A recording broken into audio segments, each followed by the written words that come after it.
Welcome to Straight No Chaser, episode 16. This week we have special guest Yasmine on. Yasmine studies at Suffolk University with us. Yasmine, what's your major? So I'm majoring in international relations and doing a minor in women and gender studies. Awesome. So yeah. I think Alex is going to lead off the interview. Yeah, so if you'd like to elaborate a little bit more on like why you picked that major and that a minor, and also I know you were a member of Model UN for how long was it? So I believe I joined like my second semester of freshman year up until Okay. first semester of sophomore year, and then I got busy and so Yeah, so if you want to talk a little bit more about your major as well as your involvement in Model UN, and I also know you're president of Arab Student Association, if you want to talk a little bit about all those three. Okay, so I'll start off with my major. So initially, when I applied to Suffolk University and I was looking into colleges, I knew that I wanted to go into politics. I thought I wanted to go into American politics and like law, so that's what I initially came into Suffolk studying. And this one experience changed my entire mindset. So I did the Washington Center. It was like a course offered through Suffolk, and we went to Washington, D.C. in order to do a seminar. And we basically like convened with like different Congress people, different people that are involved in like politics, consultants, firms, all that type of stuff. Like they came in and spoke to us. We had people from Obama's administration, from Trump administration. We had a lot of experience just talking to them. And just like the whole ideology that was going on, it didn't match what I wanted to go with. I just felt like it was kind of just me being an international student. It wasn't a career path that was good for me and for my mental health personally, because it's a very frustrating topic to talk about. So basically, it made me realize that I wanted to do international relations because I've always been more into the international aspect of politics. I believe that politics is not unique to one country. I feel like we're all like playing a puzzle piece, part of like a bigger puzzle. So that's what is really important to me. Another thing that affected my choice for wanting to do international relations, I believe, is because I grew up overseas. I grew up in Algeria and Oman. So the aspect of being like internationally, I've always been sort of globally aware and globally conscious. So I've always been interested in like studying about different cultures, different countries, the reason why certain countries do what they do, why certain people do what they do, all that type of thing. So that's always been of interest to me. In terms of my minor, women and gender studies, the question of like gender and what women specifically bring to the table, to the world, has always been something that I pondered about. My family is a very like feminist family, I would say. So that aspect of my life has carried through, and most of the people that have truly touched me in my life have been women. So it's my way of wanting to give back to women, but also to like Arab women, North African and Middle Eastern women, and other minority women as well as men. So that's kind of like my idea behind that. Yeah. Yeah. Actually, so that Washington trip sounds pretty cool. I'm curious. Were there any like politicians or congressmen that really stood out to you? Yes. Oh my God. In a good way or a bad way, either. So I'll start with the bad way. All right. So Sebastian Gorka, I'm not really sure if you're familiar with him, but he was no. this. From where? What does he represent? So he was part of the Trump administration, and I believe he was one of his foreign policy advisors or something along the lines of like foreign policy and terrorism, something like Let me that. look this guy up. Yes, please do. Yeah, And he was the former deputy assistant, apparently. Yep, and this man is a neo-Nazi. I'm not even joking. Really? Oh, He that's is- fucked.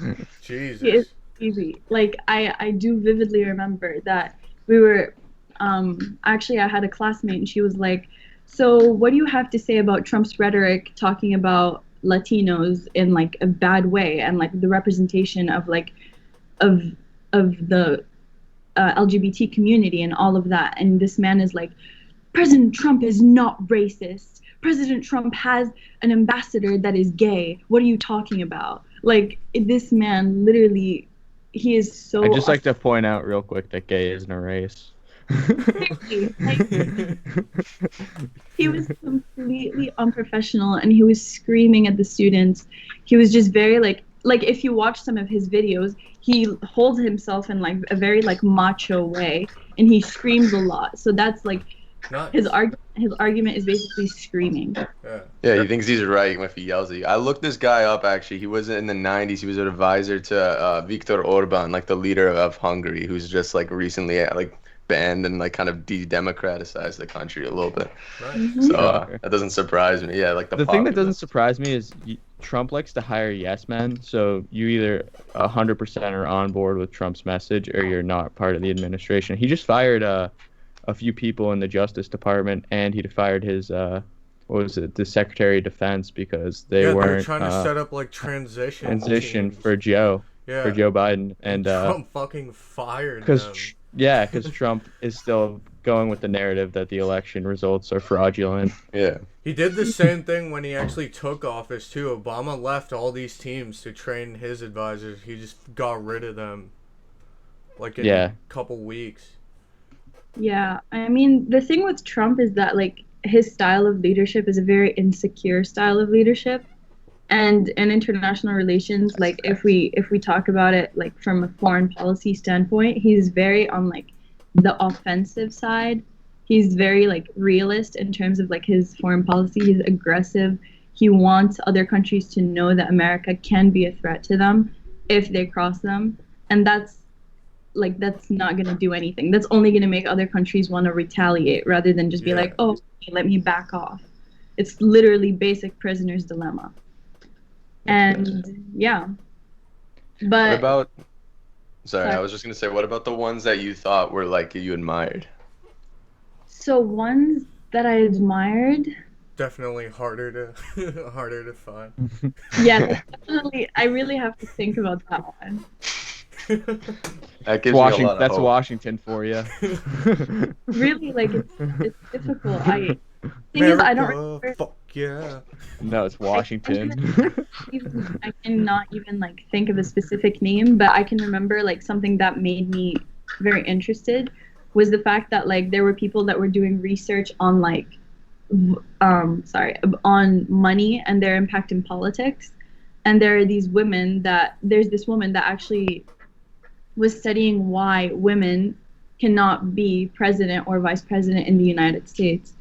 Yeah, and she was just like, she had this whole theory of like the fact that like leadership in the United States is inherently masculine, and it's seen in a masculine way. There is very clear gender roles in the way that the political system and the political climate is structured in the United States. For instance, just the very basic fact of saying First Lady and the President of the United States, you know? Like, is there going to be a first man? That type of thing. Like, you haven't heard of that in the past. So, like, challenging these gender roles, these very, like, deeply rooted gender norms, it's, like, very difficult to undo it. And also the fact that, like, people are reluctant to have a woman in office, according to her, was because women are not thought of in a way that they could be aggressive and that they have, like, a strong leadership, which is ironic because Kamala Harris is very ruthless in terms of, like, if we see her record. So putting people in prison for weed. Literally, I mean, I'm not even going to get into that subject yet. However, yeah.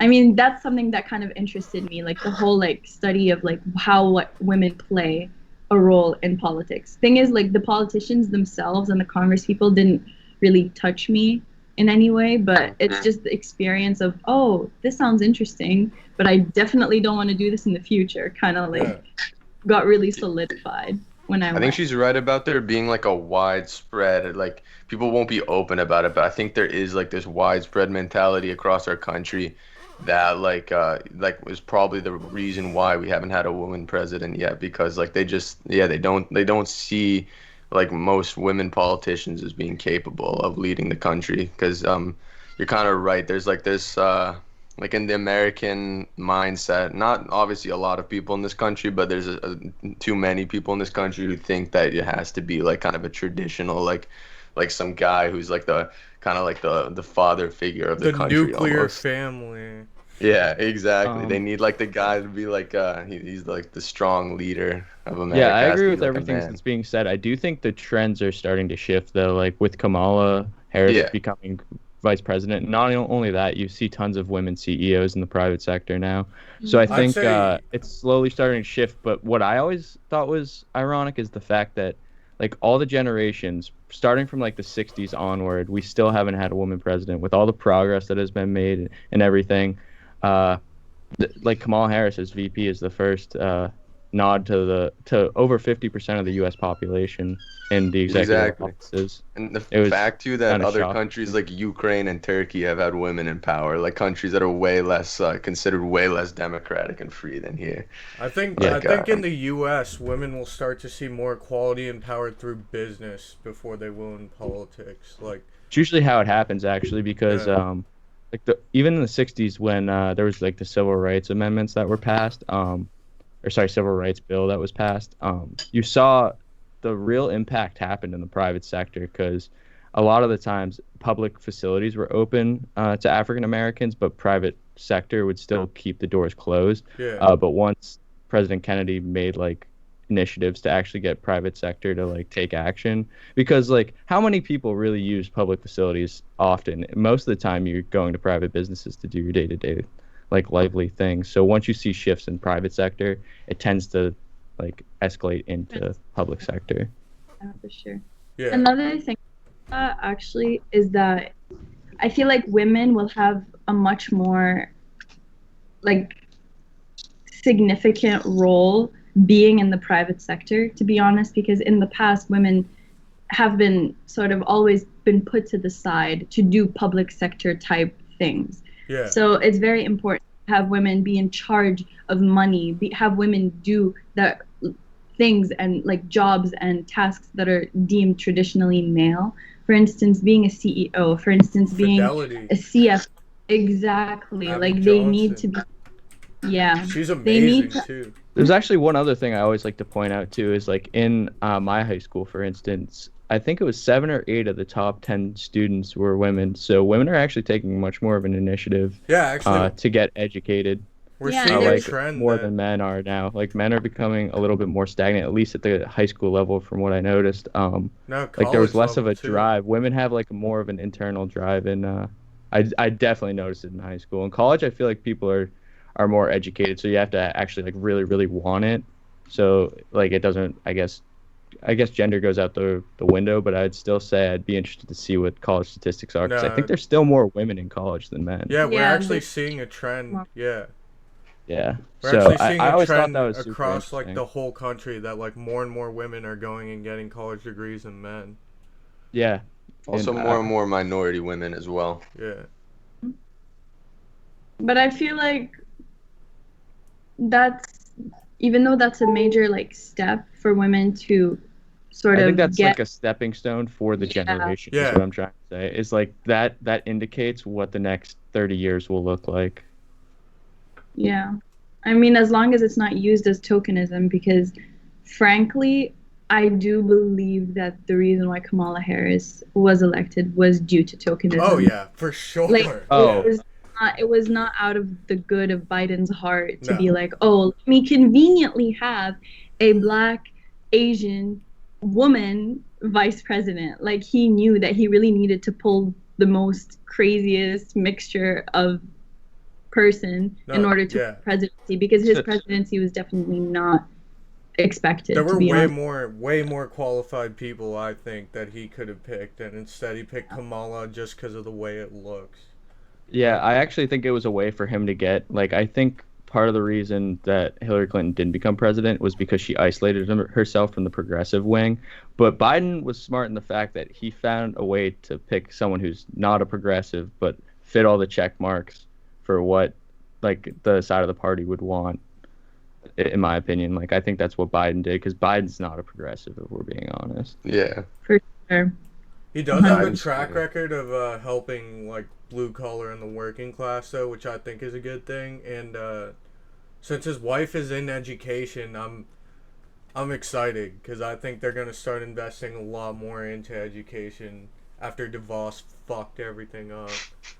There's a few things I want to see from Biden's first stimulus plan. I want to see infrastructure, education, and energy all included. If they subsidize Energy those will three, definitely, because Obama yeah, did it, and like I bet you Obama will be an advisor in the cabinet. we're talking about like $2 trillion bill that when the Republicans had it, they decided to bail out the airline industry. When in reality, all that money could have gone to like rebuilding infrastructure or education. Like Yeah, Yeah. to me, it was just a mishandling of where funds got allocated. yeah, agreed. But the thing is, Biden also like rides on this like idea that he's gonna stray away from fossil fuels and he's gonna stray away from using like oil and all of that, which even though people have voted for him like being more environmentally friendly, I'm highly skeptical that that's gonna happen because they have way too many assets in oil-rich countries. Well, yeah, Yeah, we're not gonna transition away from oil a ton. What he's gonna do is Obama set up ways for like he set up tons of subsidies and like tax breaks for like new startup clean energy businesses and like stuff like that. Like individuals were given the power to have like a break in their finances if they were being like environmentally safe and starting environmentally friendly businesses. And Trump came in and got rid of all of that. So now, Yeah. like Biden's gonna restore that, and like the thing is, in this country, when individuals are given that break in the money, that's when things start to happen. You know, we're still gonna have like oil and coal because like there's so much invested in it. It's not gonna fully go away, but we're gonna start to see the beginning of a transition. I think. I think the big point is like, I think part of the problem with Biden is that he's fundamentally an incrementalist. So he doesn't like to take big swings on issues that he thinks there's going to be a lot of opposition to. And Yeah. I think that kind of fits the general mold of like the Democrats we've put in the presidential office in the last 40 years. It's the same with Republicans, although I think Republicans care less about what the opposite side of the aisle thinks. But like something with climate change, you could actually take some pretty aggressive policies, but I really doubt that the administration will do I that. don't think it'll be anything uh, like revolutionary. I I think hope, but I just don't see it happening. it'll be just setting up a few subsidies. Especially with the way Congress is set up, it's still, if he had a majority in both houses, or sorry, both chambers, then he probably could have pushed some more efficient legislation. But now he's probably going to have to like negotiate with the Republicans on some of the stuff to get these bills through the Senate. I mean, he does Yeah. have a lot to prove at this point because Yeah, from a foreign policy standpoint, I fundamentally like think he's the worst. Like I know that the Middle East will still not rest with with his presidency no, because of the insane like if you see like let's not even talk about like his past, what he did with Obama. Let's talk about like what he said during his campaign. He was saying things like he was a self-proclaimed Zionist, and he was like, "We will do everything that we can to help our Israeli partners." And it's like, and also Kamala Harris is just as like Zionist as him. And the thing is, like, I'm not here saying like, "Oh, don't help out Israel," but the thing is, when you're comparing the misfortune of Israelis and Palestinians, there is a clear right and wrong here. There's always a perpetrator of the pain, and there's always somebody that is oppressed. And here they're trying to like flip the tables and be like, oh, but this is a historical land and this and that. It's just going to be a very complicated subject to see unfold throughout his presidency, I feel. It's like a It'll be false interesting to see. equivalency. It's like when people try to say like with Greece and Armenia versus Turkey, like you should see Yep. two sides to it. It's like no, one side No, is there is- clearly For the sure. aggressor. That's how it is in like almost every conflict. I think does Biden not support a two-state solution? I thought he did. I No, thought that was he doesn't. I wanted to say Okay, he does. actually, I'm not sure about the two-state solution. However, I do know that he's adamantly for the Israeli state by itself. Even he's a self-proclaimed Zionist completely. Yeah. And it's very scary, and it's kind of unsettling because even when he was not president, even just as a person, he was very close friends with Netanyahu. So if Netanyahu's the worst. like if you have the president of Israel saying, "Oh, Biden is one of my very close personal friends," that's kind of scary. Like that makes me scared. It's like, what are you guys planning? What is going on? You know what I mean? It's just it's weird. Yeah. Yeah. No, I agree with that. Actually, before we go in more in depth into that topic, I was actually going to ask, since we're talking about foreign relations, like, what were some of your takeaways from doing Model UN? Did it give you any kind of like, did it help you form any opinions of how the real UN works? Because I know the real UN is very controversial. So just some background. I've done Model UN since I was a freshman in high school. So I've had a lot of experience with sort of like the decorum, parliamentary procedure, like all of that type of thing.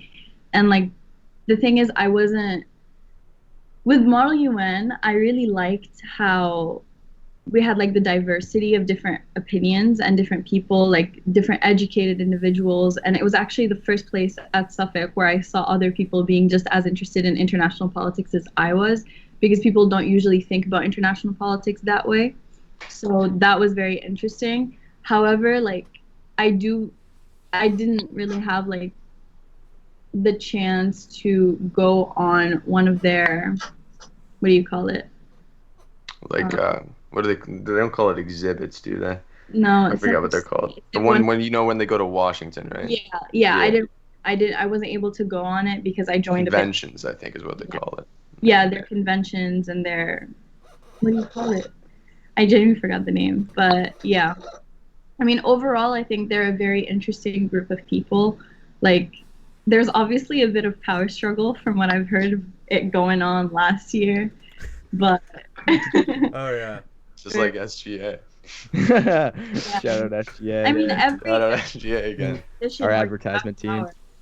Yeah, every position where there is like power, people are going to be greedy, no matter what. It's just how it is. People are greedy. People are always gonna try to put themselves under a light of, oh, I'm doing this for the best. However, they're doing this for their own interest, and that's very obvious. Of course. And I feel like us as college students, though, we should be able to feel comfortable to call people out. Like, I think that just letting people deal with their power struggles, even though we're just in college, and these are just like obviously college clubs and whatnot, you still have to call out corruption wherever it is, because this person who's being corrupt, they may go on to the rest of their life being the same corrupt person, and you may never know what they might become in life. You know what I mean? Yeah. So unless you put them back in their place and just tell them what you're doing is wrong, and you have to genuinely, like, the thing is, you have to ostracize people. You have to really make them feel publicly ashamed for doing something wrong in order for them to understand that they did something wrong. I think what you're getting at here is if you're not going to call certain things out, you're just enabling poor behavior. You're allowing it to persist. Yep, 100%. Yeah, I mean, I kind of agree with that. I agree with like calling people out. I don't always agree with cancel culture though, because I believe people should get a second chance. But you have a point where like these people are studying law and government, and like they have a future in politics, and like if they're gonna do stuff like that, like it's kind of worrisome that they're gonna act that same way when they're actually like controlling. Yeah. Chris Sununu. like Chris Sununu's dad. Fuck that guy. Was found to be a major stakeholder. Sketchy how his comments are off on all of his posts. That's kind of weird. Because he knows people hate him. Because also he tried to ban weed, but then he let people have concealed carry without a permit. Like the New Hampshire State House would like passed like legalizing weed, and then this guy fucking vetoed it. Yeah. Like what, dude? Yeah. And we should be able to have both. That saddens me. Our state motto is live free or die, bro. I actually, like, on gun policy, I don't disagree with him that much, but he's been so anti-weed, and now finding out that his dad's a major stakeholder in a company that's profiting Well, he literally is off too. of His genocide. dad just bought the Well, stake. that's what I'm saying. The thing is, indirectly, Chris Sununu is profiting because where do you think all those funds and profits Yeah, are it's going? going right Right into his back into Sununu's trust fund. campaign fund. Yeah. Yeah. So it like saddened me to see that, and I think he should be super held accountable. I'm almost wondering if someone's going to ask him a question eventually on the issue. I think they should. I'd poke him on it. Someone should show up to his office with Bro, a firearm. U.S. Sacha Baron politicians, Cohen. U.S. politicians don't get asked questions about their investments. That never happens. No one does that. No one speaks. That's That's what I'm saying. We should use the law, the concealed carry without a permit, and show up to Chris Sununu's office. Yeah, so I agree with mostly with gun policy, but I think conceal and carry Same. without a permit is a bit fucking little crazy. silly, a That's little a silly. little out there. I just Thing is, isn't like New Hampshire the state that has like the most deaths by arms due to suicide? might be. I don't Is know. it suicide? I think it's- I know they don't have a high gun violence rate though. Thing is, I think it's I either know New that. Hampshire or Connecticut, because it's I know Connecticut would make sense. I wouldn't want to live there either. I wouldn't either. Connecticut's a highway. Prove me wrong. It might be. No, Connecticut's pretty gorgeous in terms of like the nature.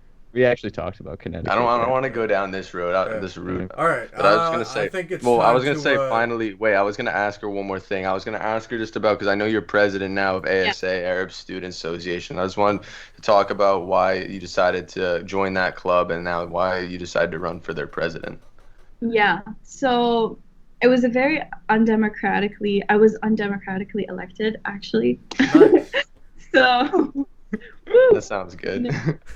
So basically the reason for that is because our club has been sort of dormant for the past couple of years. We didn't really have that many events and we weren't really out there for a while. So that had actually put me as like he told me to be president and I kind of was like what? And I kind of went into it and made it my own. So my goal with the club was to just educate and foster an open discussion, an educated discussion about like what's going on in the Middle East, but also what's going on around the world.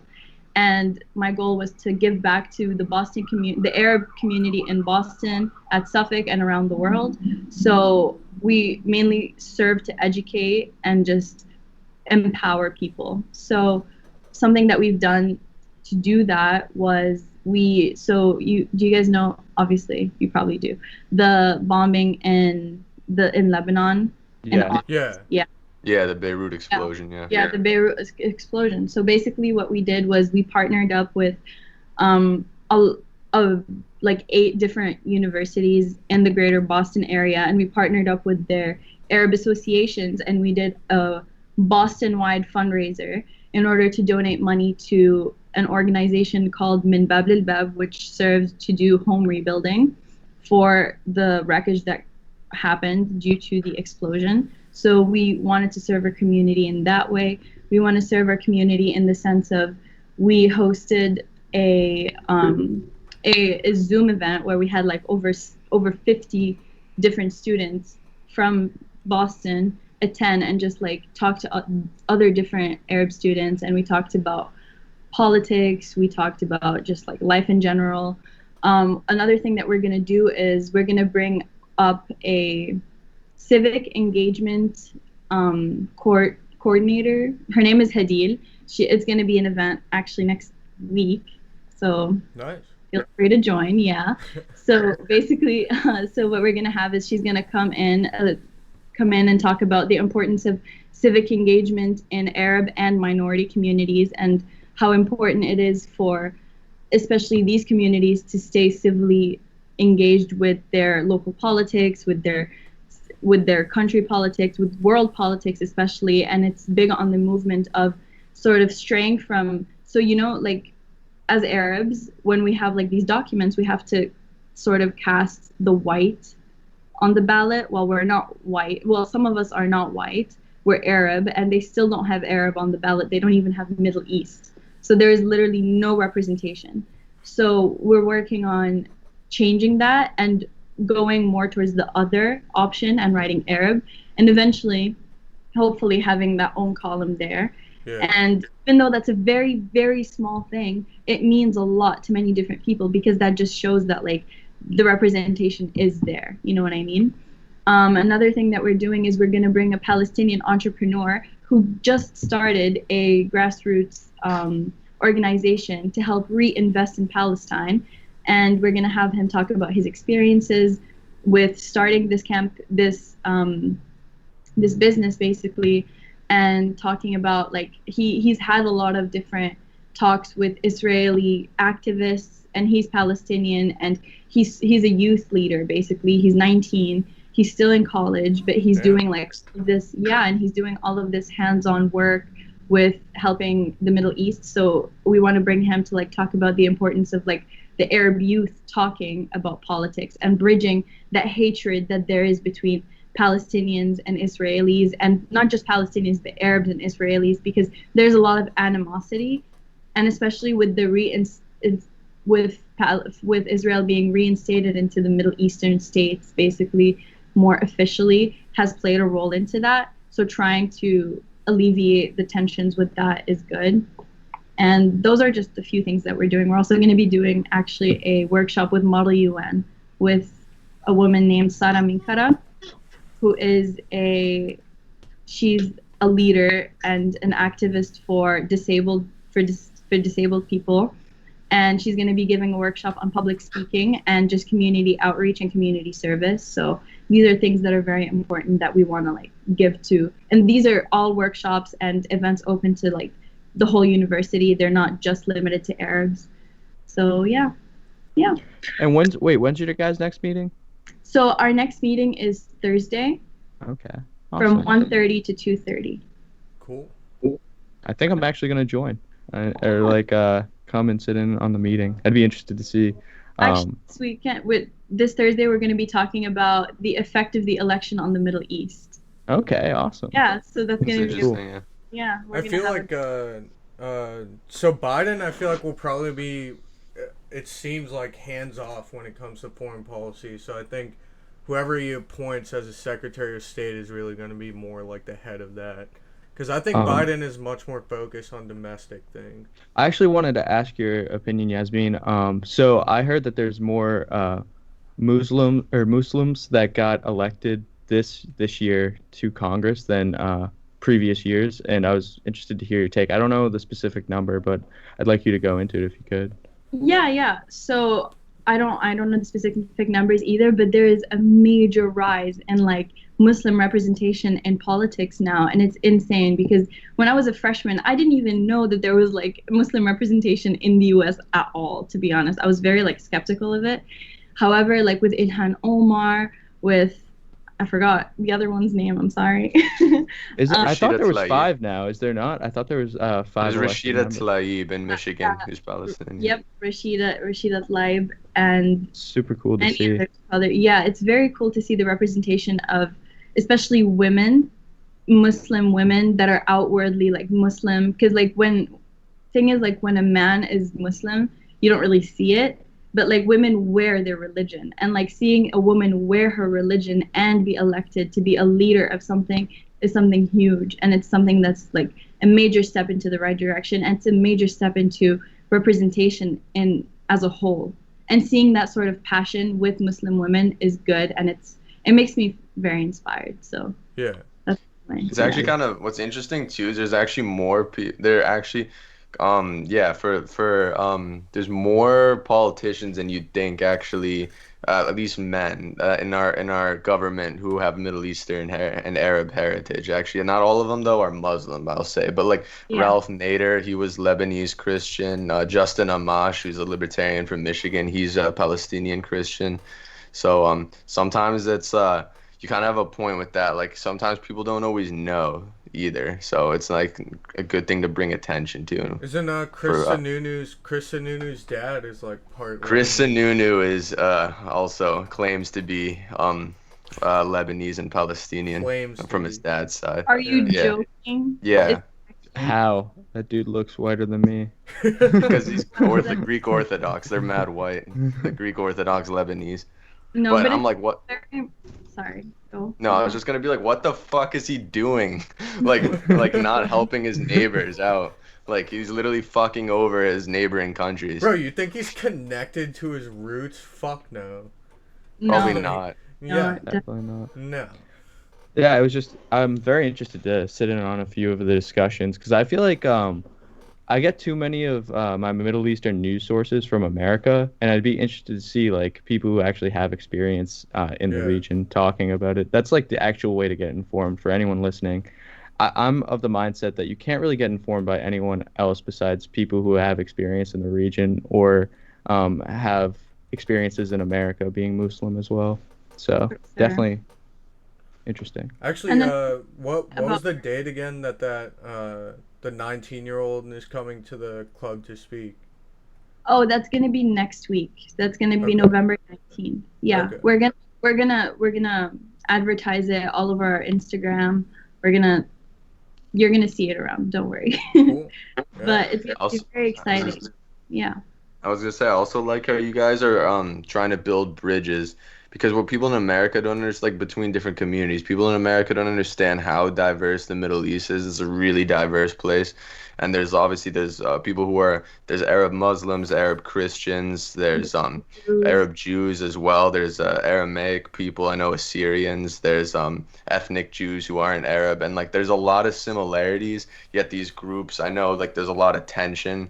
And obviously, like Arabs from North Africa, like the Maghreb, are going to be very different from the Levant. Like it's like there's a lot of this like people like there's so much like tension between these communities. It's been like kind of it like the media kind of oftentimes adds fire Yeah. to the already burning or no adds I don't know what the saying is adds gas to the fire. Yeah. But there's a lot of similarities. And speaking on my ignorance, this is like Alex is really a like international buff, but I blame our media for not covering these things properly, and that's why I don't know. Like you were like talking about all the intricacies and different groups in the Middle East. I don't know these things. I blame our media. Well, I mean, we have Yeah. we do have access to internet, but That is speaking more to that and point, history books. speaking more to that point though, what's it called? Like, yeah, I myself like am just now after 21 years learning about the diversity in the Middle East because I live with Alex and like he's wicked well informed about it. I like that. I don't he's know why. well versed And like internationally. so is I also hang out with George, and like him and George have shown me so much more about like Eastern Europe all the way down through the Middle East that like I just had no even Yeah. concept of how different every place was until about now. Yeah, I mean, we have a very diverse community of people, and in Algeria alone, like just like speaking ethnically, we have people from all different races. Yeah. Literally, we have because Algeria like is from like the northern of Africa, and it goes down until like the Sahara. So like we have like so many different diverse ethnical groups. And another thing about that is like our club is so diverse. We have people that are not even Arab and they are in our club. So like we have Latinos. We don't. Thing is like the goal of the club is to foster like we need to educate people because it's very easy to have a stereotype of someone and just be like, oh, they're Arab. Like for me personally, like there's like some people in our club that really don't look Arab at all, but they're very Arab, and it's just so like crazy how like looks really don't matter because at the end of the day, we're all cousins. Like that's what I always say. Like we're literally all cousins.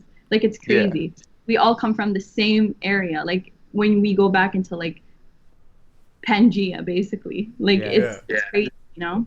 It's like when you follow human history, like I actually was getting into this. Like I've watched tons and tons of videos on it, but like we all originated from the same place. It's kind of crazy. Like we came from the northeast corridor of Africa, like as Homo sapiens, and then like we just spread outward. So we're like, and it's just crazy to watch.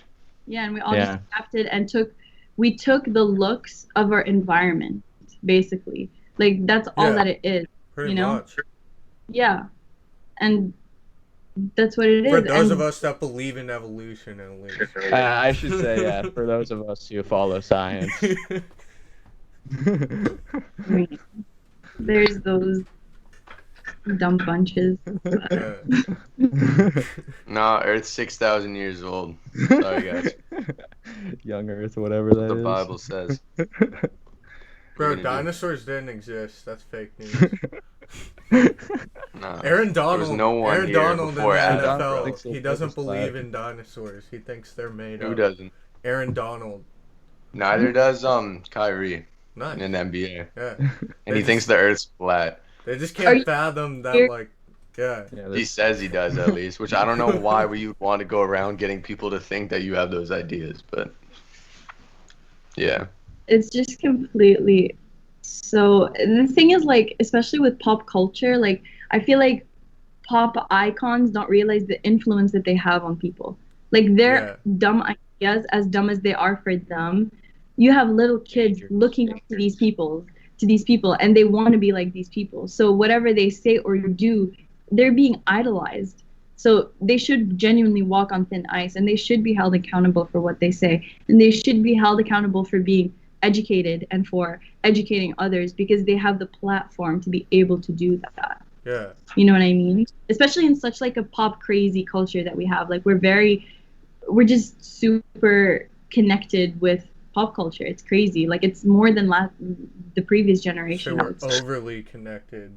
Yeah, we're overly connected. It's insane. So moving on to what some might consider a good part of Trump's administration, as rare as that has been. So Bahrain has recognized Israel as its own country, and it is now the fourth Arab country to do that. So these four countries are Egypt, Jordan, and the United Arab Emirates, and now Bahrain. But what's kind of crazy about this is Bahrain's prime minister just died today. His name was Prince Khalifa bin Salman Al Khalifa, and he died at age 84. So I'm not sure what that's going to mean for the future of this document that just recently got signed. I think it was in October that this happened.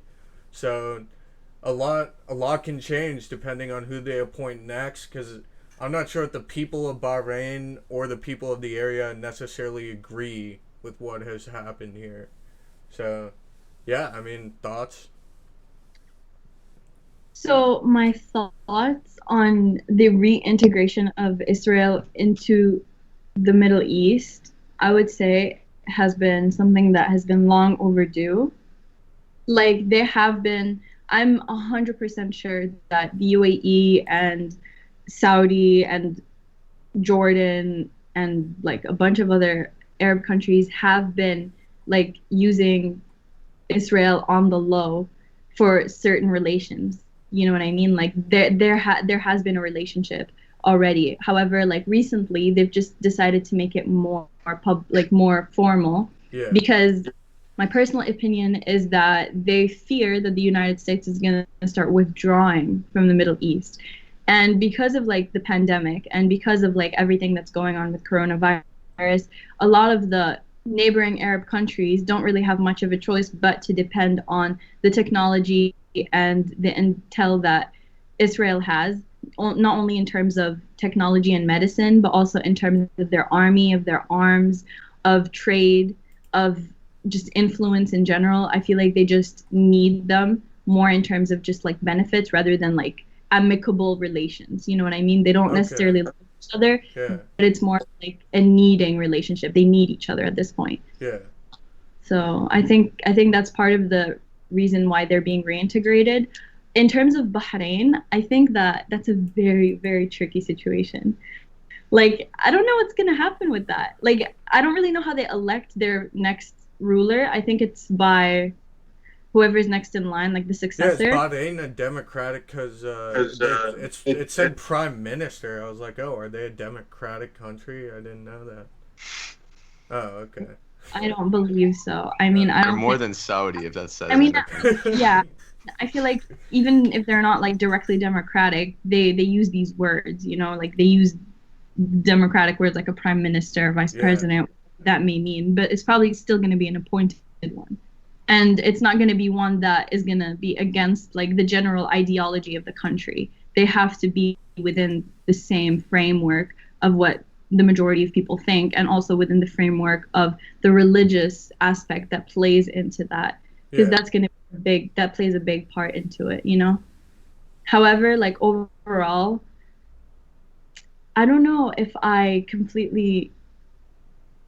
The thing about you mentioned like a success that Trump had. What do you mean a success? Well, no, I said like this can be perceived as like Trump's foreign policy might be like the only thing of his entire like 4 years that like could be looked on in a good way. I mean, some people think that he was helping with those peace I don't deals. actually know The much thing is, it's about the mixed, region, though. so I don't know whether it's actually good or It's bad. mixed though, because Trump also instituted a ban strictly on Muslim nations with no like nuance to specific nations that were against our national security interest. It was just broadly considered a It was Muslim random. ban. Yeah, really random. Pretty I remember prejudice. I remember the Muslim ban. I definitely remember that, but I do know that just like from a Middle Eastern standpoint, I don't think that it was a success. Like, first of all, like the whole putting the American embassy in Jerusalem was a major faux pas, in my opinion, because that's extremely offensive to a lot of Muslims, Christians, Jews. Like, I feel like this is supposed to be a sacred place, Jerusalem. It's not supposed to be a political arena. I think that it should be treated just like the Vatican is, and it should have its own thing. I feel like it should be just be like its own sovereign. Like, exactly. The other thing is, isn't Jerusalem's isn't it split into two sections? I thought it was, right? I mean, yeah, multiple technically, sections. that's what I thought. No. Yeah, because they say that I believe Palestine is Western Jerusalem. Okay. Yeah. I thought it was Eastern. Oh, is it Eastern? Maybe you're that's why right. to me it makes no sense. Because didn't they recognize Jerusalem as Israel's capital to the United States, which is like super politically motivated? I don't know if it's their capital. Or, they said that they claimed it was Israel's capital, which is like provocative because that's also what Palestine claims is their capital, even though I think their administration is from Ramallah. But like Israel's most of their embassies are in Tel Aviv, so that by doing that kind of like gave like Israel the right to say this is our city. Yeah, why did it have to be Jerusalem? Like, why couldn't it? Isn't Tel Israel Aviv? claims it as their capital. Tel Aviv's where all other countries have their embassy. Okay. Yeah, but the fact that Trump decided to say, "Oh, let us open our American embassy in Jerusalem," it opened the door for other countries to be like, "Oh, you know what? Let us put our embassy in Jerusalem." I just think it was more of a power play than anything that he did. It's definitely a power play, and it's a power play that completely disregards Palestinians again and again and again. Because like, let us just even talk like objectively about it. Like, let me be the most unbiased as I can. Just think about it this way: Israel has a whole ass country, right? Palestine literally has pockets, and they have pockets. The rest of like the Palestinian territories is what they call them in the UN. Is that it's in the most unfertile, inaccessible to trade land ever. Like, it's bad land. They can't grow anything. They can't access any trading routes. They can't do anything, you know? Yeah. So it's strategically put for the people to starve, for the people to be unsuccessful, for the people to like have nothing, no other choice but to just continue their diaspora and just be around the world, because that's what it is. And the worst part about it all is the fact that there's still settlements. And these illegal settlements, they're deemed illegal by the international community. It's just that they don't act. They don't care. Like, the international community, just like, when I say international community, I just mean UN, obviously. They're not going to do anything because obviously Israel is a sovereign state and Palestine is not a sovereign state, but they still don't want to help them. You know, it's just a very messy situation. Is Palestine recognized by, what is it, 2/3 of the UN in order to be, like, is it recognized as a independent country? No, because they're recognized as the Palestinian territories. Okay, because I know some countries recognize both. because Like in there a lot of Eastern Europe, both Palestine and Israel is recognized, I know. yeah. Yeah, and like a lot of like countries like in the Middle East, but also like like North Africa, Southeast Asia, they don't even recognize Palestine as a country. Sorry, as Israel as a country. Yeah. They write Yeah. in their passport. They're like, you're not allowed to go to Israel. Like this passport is not allowed in Israel. And in many countries, if you have been stamped with an Israeli like immigration thing, you're not allowed to go in that country. An example of that is Lebanon. You're not allowed to go inside Lebanon if you visited Israel. So Really? Yeah, like well, they'll Wow. question you. They'll be like, "This is sus." They're like, "You're spying on us, aren't you?" yeah, That was yeah. all of Wow. Israel's neighbors at one point. That's why back to what you were saying about them having to rely on each other. I think that's kind of true because Israel at one point when it was first founded in 1948, the only like country that was like chill with them like was Cyprus that's nearby. Like Cyprus was the only one that was like willing to, and even they were a little bit like they were against the plan for the partition. And now like Cyprus was their only like neighbor where like they can actually like trade with and have relations before like Egypt and Jordan established it. But I heard that like some countries like I think Morocco, the king was like doing trade with Israel like under the radar.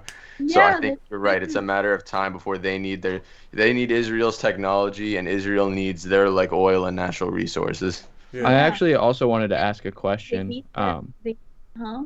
Oh, I want to ask you a question, Yasmine. So, are Palestinians allowed to freely travel between, like, I know you said they have pockets, in the region. So, are they allowed to freely travel, like, through Israel to get to their other sections of the country? Because, like, to me, a two-state solution would be more uniform, where, like, you'd have distinct barriers. It doesn't make sense to me.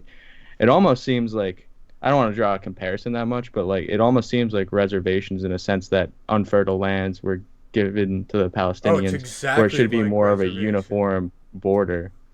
Jake, you literally explained it perfectly. It is basically like a reservation. They give them the most crappiest part of the country and they expect to make a living and a civilization out of that. And the thing with like the traveling freely, keep in mind these people are getting bombed on a daily basis. So like they'll be happy if they even have a home to travel to.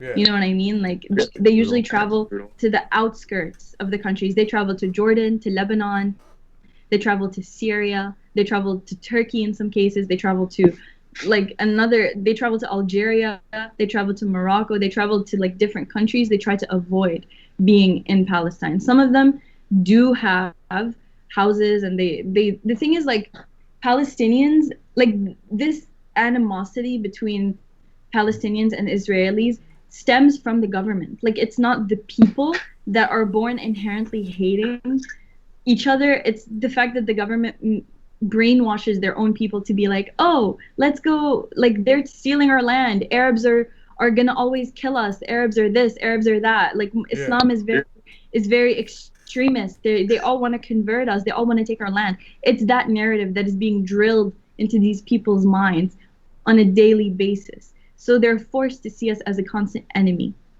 You know what I mean? And like even children are being brought into this. Like there's so many videos and like pictures of like children signing these these missiles and rockets to like send to Palestine and they watch it. You know, like if you just compare like the state like the quality of life in both countries, you know who is the clear oppressor and who is the oppressed. Like Tel Aviv is considered as like an extremely party city and like very fun beaches. Like you have like the Middle Eastern experience, but like not Muslim because like you know like they're not Muslim and whatnot, so it's not that strict and they build it upon that, but it's really not Yeah. like that. Like there's people on one side of the border that are dying and struggling for their lives, and then there's people on the other side of the border that are getting drunk and having fun. So there's a clear like distinction, and people can't say that, oh, but like Palestinians are throwing sticks at us and throwing stones, so we have to be on the offensive. How are you going to compare missiles to sticks and stones? Please, like, That's like what they did. So like when during the Eastern Bloc, like the Soviet Union, when they controlled all of Eastern Europe, there was several revolts like in Czechoslovakia and Hungary. It started by people throwing stones. You know how they respond? They drive tanks in there and just crush everything. Jeez. It's literally just like that shit. It's like, oh, really? So you're that scared of people with like stones and like Molotov cocktails, like like homemade weapons. Honestly, just people trying to have a voice, you know? Yeah. Like, It's that's, just that's yeah. the thing. It's an uprising. Then they just crush it with violence. Yasmine, do you actually are you more in favor of the one state or the two state solution? so I think that I would be more in favor for a two.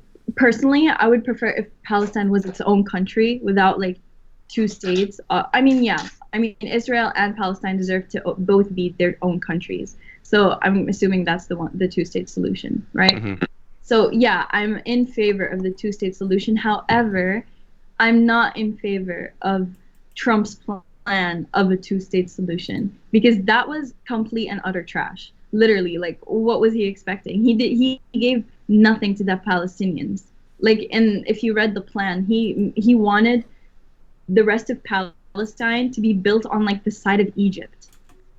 It's like Yeah, like Gaza and that kind yeah, he wanted that to be there, and it's just like why? It's the thing is like what they're trying to do is past the state solution. It's past traditional Zionism, which Zionism is traditionally like traditional Zionism is explained as the return to the homeland. It's the return to Zion, which is Israel. Yeah. So they wanted to return to the homeland, and that's traditional Zionism, and there's nothing wrong with that.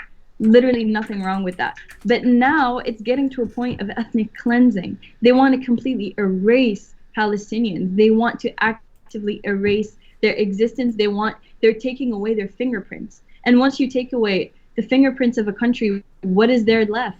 People are obviously going to be like mad about it. People are obviously going to revolt. People are obviously going to have hatred. You know what I mean? Yeah, like that's it's not insane. going to be exactly. So I'm not surprised that there is animosity, but at the same time, I would like to see a two-state solution. But at the same time, I feel like that's not the goal that Israel even wants. They don't care for a two-state solution. You know what I mean? They just want Yeah. to erase the rest of what is Palestine right now. I know in the 90s actually their PM Rabin he was actually he pretty much signed a deal with creating a two-state solution and I'm pretty sure they killed him actually. I don't know how he died, but I know that never went through. I think he got assassinated by like an extremist. Damn. But Yeah, of course they did. yeah, Like, or something like that. Something happened where like they didn't want it to go through. See, I used to actually be really in favor of the two-state solution as well because I thought like each group gets their own country. But now the more I think of it, I think that AO would divide West Bank and Gaza still because how are you going to unite those two? You'd have to draw the border through there, and that's mostly like desert and like small settlements, and also like I think with the two state, there's still going to be constant disputes with like whose border should go where. So I personally would like to see um, a one state, but like a secular state. I mean, they're technically Israel calls themselves secular, but it's like a Jewish state, and I personally don't think ethno states work in an area that diverse. Like I think there should be something where like Palestinians.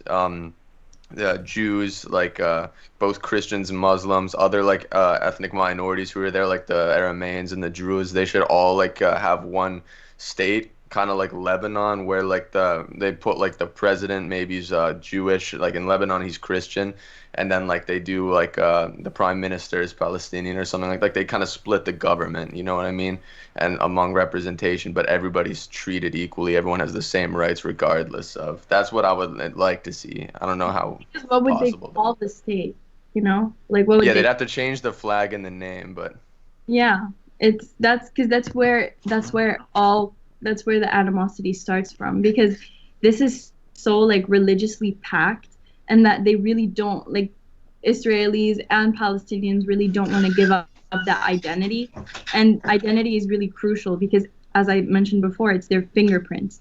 And I just want to also like state that I know that the Palestinian president is not innocent. Like I'm not in favor of what he does. I think he's very selfish, and his bank account is more than like what his entire country earns. Like how is that even possible? You know, like your people are starving. They barely have a country. How do you have money? Like Well, where that's do you familiar. That's a familiar story anywhere you go in the world. The leader has all the money and the people Politicians don't always get. The fill thing I their wanna- own pockets.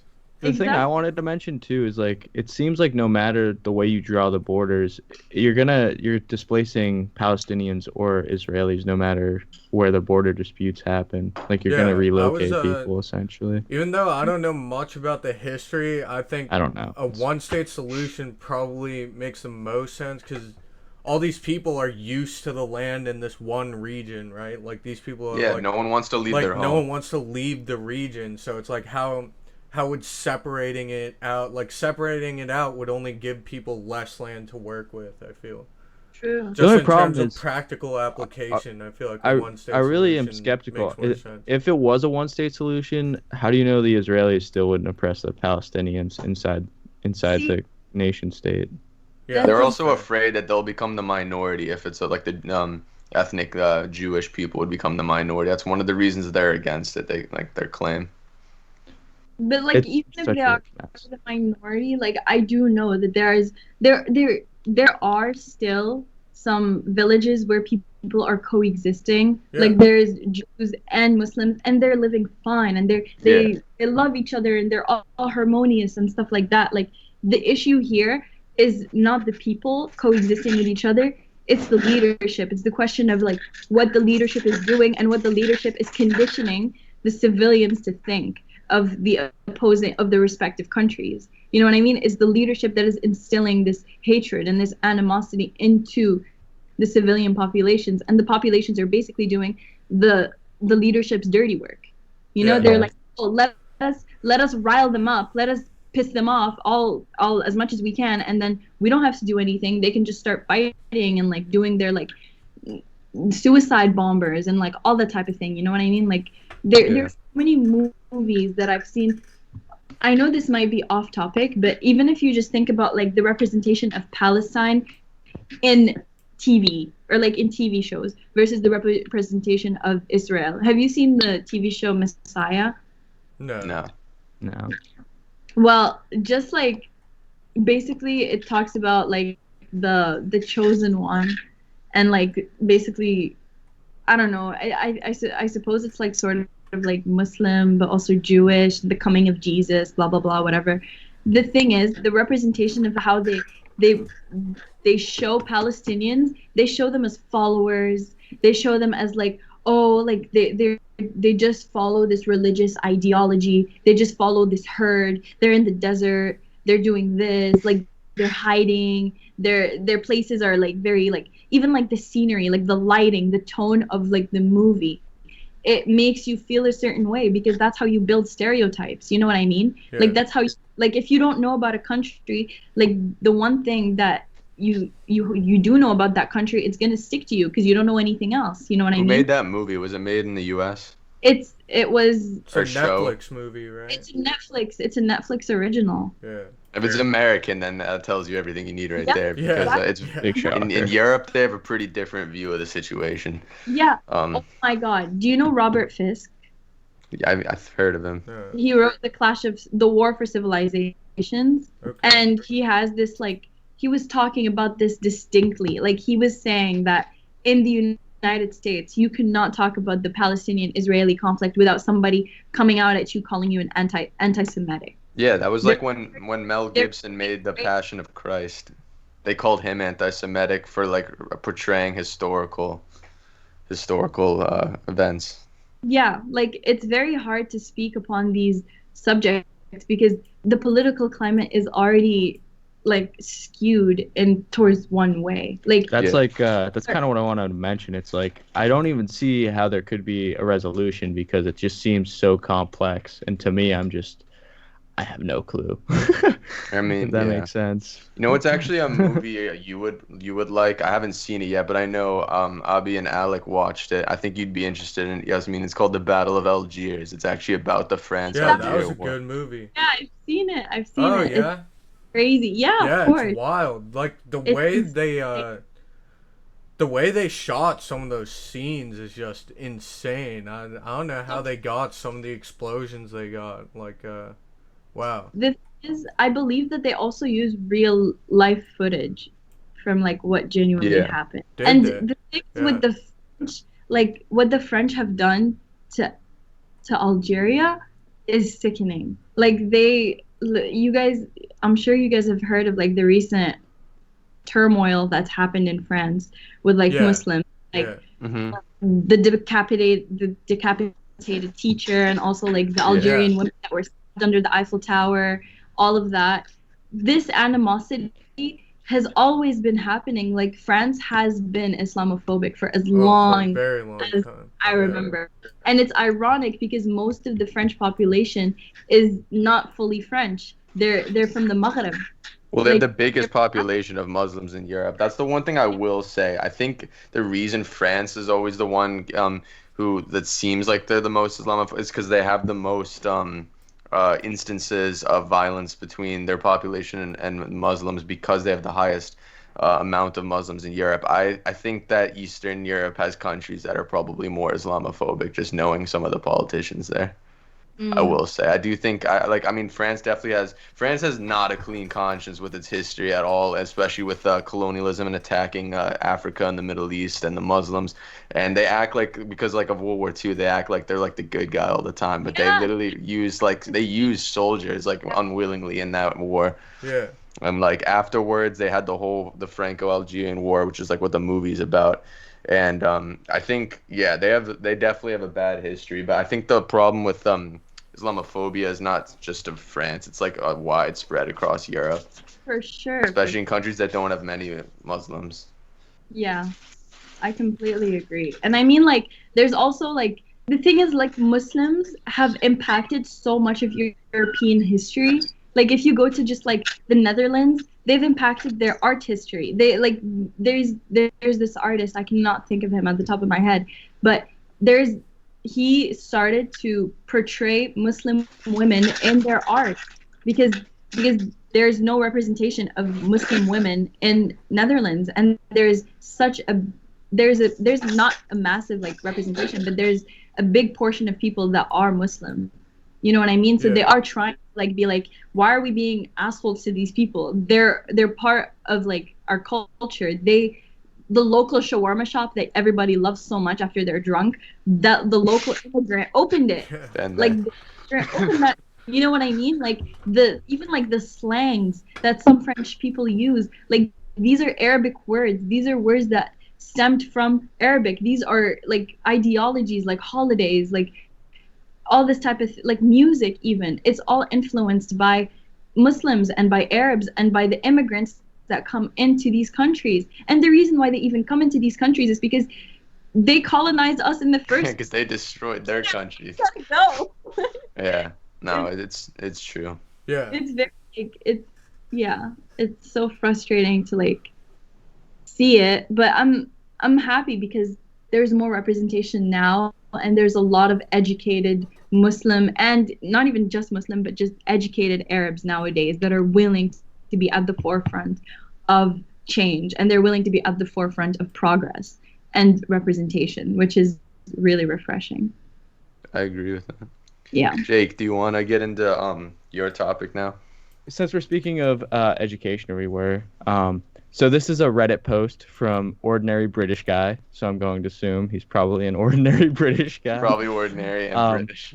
So I'm gonna read it. So this is a Reddit page where you ask for advice. It's our advice if anyone's looking for it. There's just a bunch of people that seek guidance with issues they're having in their lives. So I'm gonna read it. So I'm considering dropping a school subject, but I'm afraid of what my dad will say. This is the guy asking. For context, in my current school year, sophomore in college, I was given free range to choose whatever subjects I wanted to do for the first time.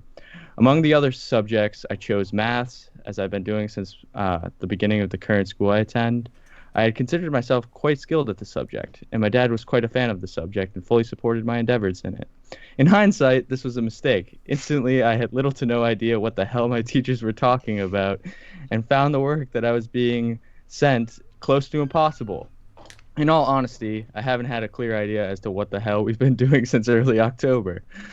On top of this, I've never had confidence to speak up and constantly fall behind with homework, only further leaving me in the dust. Overall, the results I have been getting this far have been abysmal. I got a 2% on the last few homeworks I handed in, and on my most current test, I got a 32. Man, that guy's trash in math. And considering that I so can't much, talk, but I suck at math. and considering that so much of, so much as looking at one of the questions is enough to start stressing me out and send my heart racing.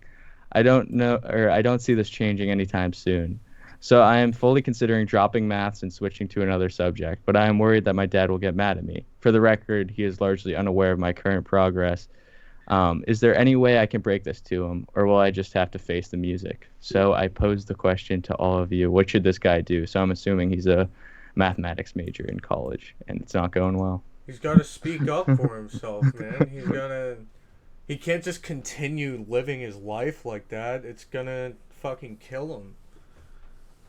Yeah. I think what he's got to do is he's got to switch his major, right? Yeah. And he's got to start taking something else that he's more interested in. And as soon as he does well on like an exam, he's got to show it to his dad. I think what he has to do. He does have to tell his father that he's not capable of that. You know. Like, yeah. He's got to prove it to him that he's yeah. And that's what I'm saying. When he is, he's got to show him that how he did to prove it to him. It was just interesting to me to see how chill he was throughout he's like, oh, I bombed my last test and my homeworks have been terrible. Yeah. But yeah, I think what he needs to do. Acceptance at this point. He was just like, yep, I suck at this. Let me just say, since we're all college students, this is the time to change your major. Especially like sophomore year is probably the best time to do it. I'd say freshman year, if you catch it early enough, do it then. But when you're a junior and senior, good luck. You're gonna waste a lot of money if you do junior or senior. You're in heavy course-based classes. You could probably transfer some credits into other degrees you're trying to pursue. But I would tell him to do it now. As to what he should tell his dad, that's difficult. He hasn't even mentioned it to him yet. So I'd probably advise him to at least tell him at this point. Personally, I think that if we're talking money-wise, his dad would appreciate it more if he just told him, hey, Dad, I don't want to waste your money, but I suck at the subject. I'm not going to succeed in this. It's going to be a waste of time and money for both you and me. So you might as well just change it and do something that you like and going to succeed in. Because that's, if you do something you love, it doesn't feel like it's work. So that's the way to go on about it. Yeah, to me though, he didn't mention what he was passionate about, which would have been a little bit more helpful. Because if he had found another subject that he maybe wanted to pursue, right now he's just throwing Dad's money away, which is the worst. Because Dad's gonna be even more pissed because he has no idea of what his grades look like. I'd face the music in the beginning, and then I'd try and transition myself. I'd try and prove it to him that and then even if my dad didn't support, if his dad doesn't support him changing his degree, then I would probably transfer to a community college if I were him and start taking classes that were of the subject that I enjoyed, and then I'd fund it myself. He should get a job and fund his education himself if his dad doesn't end up actually supporting everything. Yeah, I mean, I came here originally hoping to be a lawyer, and after observing a few fellow lawyer, after looking around at the world around me and learning a few things just practically, I was like, fuck that. And then basically I was in the same situation, and my dad was like, you better not change your major. And my end of my freshman year, I'm like, I'm changing my major. There's no way I'm doing this. Hell no. So what's your major now? I'm a data analytics major. Oh, interesting. Yeah. That's the lawyer. Plus, imagine Abi in law. No one wants to see that. No one wants to see him as a lawyer. Oh, I mean, I'd be a force to be reckoned with, but I'd just rather spend my time in data. Absolutely. Yeah, I don't know. I'm probably going to go back to this thread, this Reddit page, because I think it's going to be a good source for topics. Yeah, want to ask one more question? Yeah, I'll go for it. Let me find one real quick. Give us a good one. It was a really hot. Do you guys want all right? So there's a bunch that were I get abused sexually and stuff like that. Do you guys want a sexual one, or do you guys want Like there's one Well, that's I like can't living really in a speak basement to for 12 years. can't really Yeah, speak maybe to not that, but you can sexual talk about like a abuse. relationship one, maybe if you Yeah. find one like that. Yeah, maybe something we could like relate to, so we can actually give Um, advice. Let me see. My sister's boyfriend abuses me. No, is that not great? Well, what's Okay. Wait. the read it? Abuse. What's the Define abuse? These are just the headlines. Wait, her sister's or his sister's boyfriend. Like, what does that mean? Like he He- comes and What, like like harasses verbally you or or shit? like? Yeah. Do you guys Okay. want me to read it? We'll see. Yeah, We'll that's see. This kinda one seems interesting. interesting. Yeah. All right. So my sister and her boyfriend have been together for around 6 months now. When he was over last week, he got in my face and yelled at me and told me nobody gives an F about me and that I'm going to be homeless. Jesus. I live with them. What? I live with them. I am 20 years old. He said that he did that to me because he cares about me and he's just helping me out. But he doesn't care about me and he's not helping me. He's just abusing me. I don't tell my sister because she tells him to abuse me. Holy shit. What? Jesus Christ. What? I think eventually she's going to tell him to assault me. I can't leave. I don't have anywhere else to Shit. go. I can't go back to live with my parents. I don't know what to do. I feel like I'm trapped. I'm just going to commit suicide to avoid more abuse. I don't see a way out. Wow, that what got the dark. Fucked. That That got got Wait, dark. I can't tell that if got that's a- is really that- is that- fucking dark. Is that person male or female? I can't really tell on that thing. Or He's a or male. is it not relevant? I don't know. Oh, it's a male. It's a male. Damn. So Okay. he's 20 years old and he's getting abused by his sister's boyfriend. So I'm assuming they're older than him, obviously, probably in their mid to late 20s, if I had to guess. Yeah. All right, so my advice is come to my boxing gym, and we'll teach that kid something, Yeah. I I mean, mean, Yeah, or My- learn jujitsu. I my mean, advice, what? actually, my advice is just to tell him to like probably get a more stable income and try and get yourself an apartment because I don't think being left in that situation for long periods of time is going to do him any help. But at the same time, I mean, this guy's clearly in the wrong, the abuser. So I think that's tough. He doesn't have anywhere to go. Yeah. I don't My know what advice would be to reach out to like hotlines and like find some like places, like I guess a nearby shelter for domestic abuse because that is something that's a genuine concern. And Yeah. if getting to a point where you don't feel safe in your own home and you feel like anytime someone's gonna assault you, let alone like abuse you, then you should definitely reach out to someone that's gonna help. And if it gets to the point where he does like hurt you, then you should call 911 and try to like mend whatever there is with your parents. So like, because that's tough. I'm sorry. Yeah, that is tough. Yeah, I think he should also probably tell his sister to be like, "Yo, your boyfriend's a piece of shit, and I'm gonna call the fucking cops if he keeps trying to well, it harass me. 'Cause seems This is like my the house." sister. It It's the seems like the one. sister is enabling it. Yeah, because he said his sister is the one that tells her boyfriend to abuse him. Yeah, but that's what he should say. Like, listen, like I'm gonna fucking, but it's his house too, so he's got to be like, listen, if this keeps up, I'm gonna call Well, the not cops on your exactly. boyfriend. See, I think his situation is that they're allowing him to stay there. That's the way it seemed. And what's it called? I think And he needs if to he's- learn jujitsu and if beat he's the in fuck out of him. if he's in an urban area, yeah, violence is always the answer. But if he's Yeah, in it's an, self-defense. It's not can attack. I, all right. So if he's in an urban area, there are shelters all over the place, and oftentimes at shelters like that, there will be people that help you like build like resumes and go out and meet people to get jobs, and like they help you get housing too. Like there are resources available for people in that situation. So, Yeah, and especially local courthouses. I'm sure they could take pro bono cases if you want to take someone to court or like if you want to get some outreach in order to like help yourself get stable and get Yeah. your life together. I'd No, I agree advise with that that, and I court- agree with court the- might not the be the hotlines, first too. step, though. I feel like court would make things very confusing. Yeah, no, I think you should start by going like like Yasmine said, calling one of those numbers and meeting maybe with a counselor or something on it. Yeah. Don't let it go on too long. Yeah. All right, one more. One Actually, more, kind yeah. of pretty good Okay. one. All right. So, It's kind of fun. This one actually seems pretty cool. All right. Should I invite this person to my birthday party? I'm Okay. I'm turning 18 this week and I'm having a party to celebrate. I invited a ton of friends and there's this one person in my friend group that I don't know if I should invite. He's been one of my best friends all throughout high school. We do a ton of stuff together. He almost certainly would know if I didn't invite him and would feel very sad if he didn't go as well. However, he's had some really bad depression, and due to that, he has some problems whenever we hang out, especially at parties. About midway through, he'll almost always get extremely depressed and break down in front of everyone. Okay, I'm sorry I laughed, but that was kind of funny.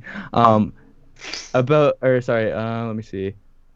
With no way to cheer him up. This includes getting angry at people and insulting them for no reason. Stopping talking to people, leaving the room for hours at a time. I keep losing my place. At a time and napping in the same room as everyone else. His mental health is extremely important to me, and I know I shouldn't treat him as some sort of burden because I know how much control he has over it. Or I know how much control he doesn't have over it, I think he meant to say. But most of the time, it turns out what would have been a fun night into him making sure he's okay, or me making sure he's okay. He wrote this terribly. Uh, Ending the night early to take him home and a group session to comfort him, etc. What's worse is that since I'm the only person who spends most of the time with him, people look to me alone to help. And truthfully, I just don't know what to do any better than anyone else. He's a good friend, and I don't want to hurt his feelings, but I'm not sure what would happen if I invited him to this party. So I feel like we actually had a friend that was similar to this in college, where he would do things in group settings that were completely, I don't know, they just killed the vibes. And that was early on in college.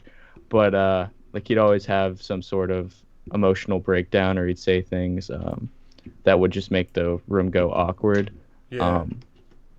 But I don't. My advice to him, I think it's to not invite him to the party. Actually, I think that he should try and reach out and get his friend some help, maybe a therapist, or send him to someone he can talk to.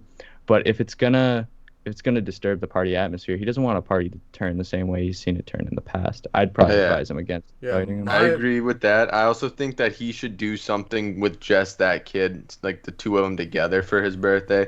Like maybe they go out to dinner or something, or just hang out, and then he has the other people over like for the party. But because yeah, clearly that kid's not into going to parties, and like Jake said, he should try and reach out while they're out together, tell him that he cares a lot about him, and he's trying to get him some help. However, there does still pose the problem. What if he's like, "Oh, you still do this party without me?" You know? Yeah, I think that the best way I suppose, is to, I feel like you should tell the person how you feel and tell them that like I know that you're not comfortable in party settings and that there you have a certain reaction to being in like these crowded events, or like it poses like a certain, I guess, burden to your mental health. So just like communicating to him that like this is a problem, and telling him that the party is not because he wants to exclude him, but it's because he wants to have a good time and it's his birthday, but he also wants to honor the fact that like he doesn't want that kid to feel uncomfortable while attending. So going back to like what Alex said, like having something alone with him and then going to the party, but also telling him that the party is happening and making sure to like reassure him, because I do know that like I guess sometimes when people are depressed or like anxiety and whatnot, they tend to overthink. And if you go out with me for dinner and like go out to a party and like not invite me to that party, it'll feel like you're excluding me from the party. But telling me like, oh, we're going out to dinner, and I know that like you don't really like parties, but I'm gonna throw this party, but I want you to know that I'm not doing this to exclude you, I'm just letting you know. Then I feel like that's more appreciated than like completely like not telling, because they could see it on like a post, they could see it on like Snap or like all that stuff. So Yeah. it's good to like be transparent. Yeah, I think there's another from a high school perspective, the celebration is a party where everyone hangs out, but like there are other ways to celebrate, like spend time with this friend one on one and like just have a relaxed day, spend a day together and like let him know genuinely, but don't invite him to the party. That's just bad. Yeah. Bad party. Yeah, This is not good for him. Yeah. Yeah. Yeah, It's not good for either. anyone. Yeah. Yeah.